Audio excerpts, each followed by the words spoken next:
Vad är det egentligen som gör att vissa företag tar fart och överträffar marknaden medan andra står still?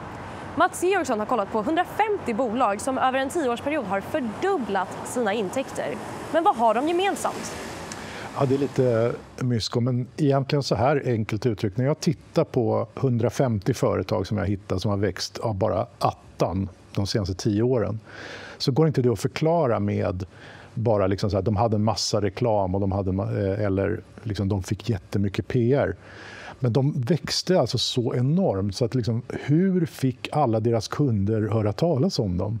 Och hur kom de ut i sin marknad? För det är det som ofta är den flaskhalsen som man måste liksom komma förbi för att kunna växa. Men det är helt enkelt så att säga, det är ett stort mörkertal. Det är någonting som händer där ute som vi inte känner till. Och enkelt uttryckt, det är vissa lyckas helt enkelt bli pratade om. Så det sprider sig från människa till människa på ett sätt som är värt bokstavligen alltså tusentals miljarder globalt sett.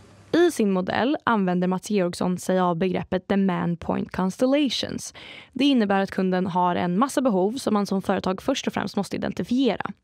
Sen måste man sätta behoven i relation till varandra och skapa en konstellation, eller en Demand Point Constellation. Så här menar han att det kopplas till Tesla. Jo, alltså om man tittar på det här, nu vill jag vara noga med att jag inte vill prata om den här politiska sista liksom, tiden med Musk.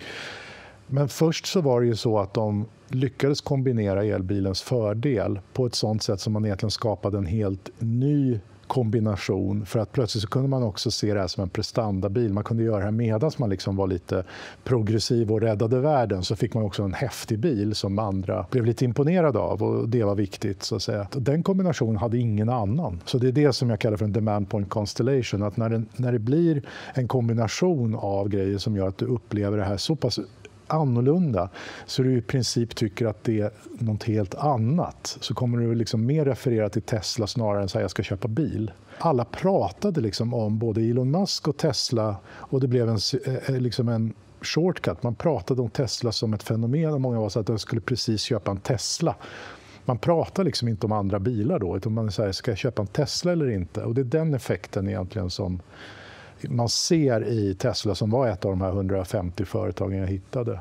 Ni visar att de snabbväxande företagen ofta har dynamiska och inte statiska behovspunktskonstellationer. Vad betyder det i praktiken, och hur ska företag tänka kring att utveckla sina DPC:er över tid?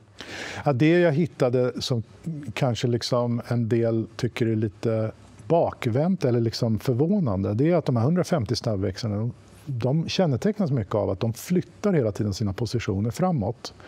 De gör nya saker och erövrar därför mer terräng i huvudet på sina kunder. De blir helt enkelt mer och mer betydelsefulla för dem.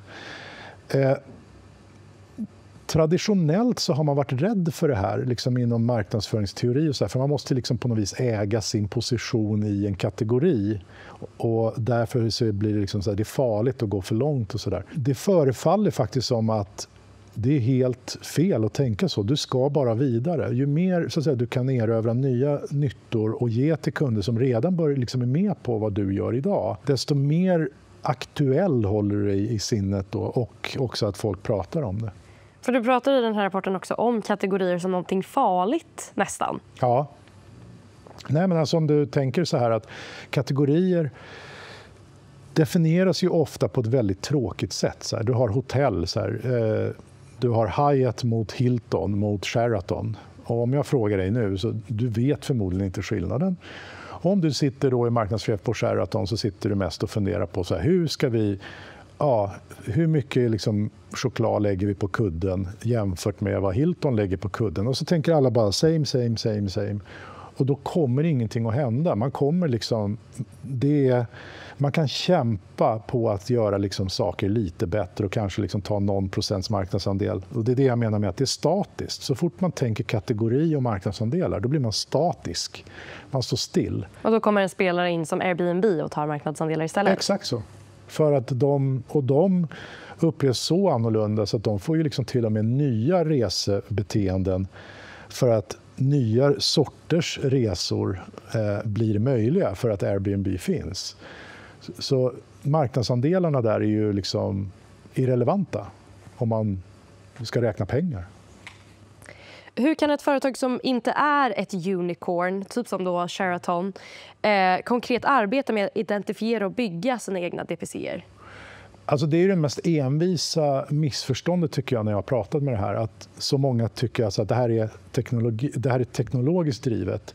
Det är first mover advantage. Det är liksom, de har kommit på något nytt som ingen annan hade tekniskt sett och så har de lyckats göra det här. Och vi är nästan besatta av den grejen och den är helt enkelt fel. Det finns jättemycket...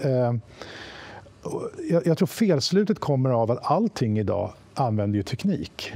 När du står här och intervjuar mig nu så använder du teknik som man liksom förut skulle tycka var helt galet innovativ. Det genomsyrar ju allt i alla branscher. Det är inte teknik i sig som driver vilka som lyckas göra tillväxt. Jag hade ett exempel med att ett av de här företagen jag hittade säljer djurmat på prenumeration så att djurägare kan få exakt rätt kost i rätt mängder hela tiden utan att behöva liksom anstränga sig, och så bygger de en relation och så växer de som bara 17. Det är ju inte ett dugg teknik i det. Så att även om man sitter idag och har ett företag som är etablerat och så vidare så har man liksom ingen ursäkt för att det är inte teknik eller tunga investeringar det handlar om, utan det är ju att faktiskt ge utrymme för att man lägger tid på att fundera på och utveckla saker som kunden faktiskt behöver istället för att man liksom bara sitter och gör allting precis som förut fast försöker göra allting lite bättre.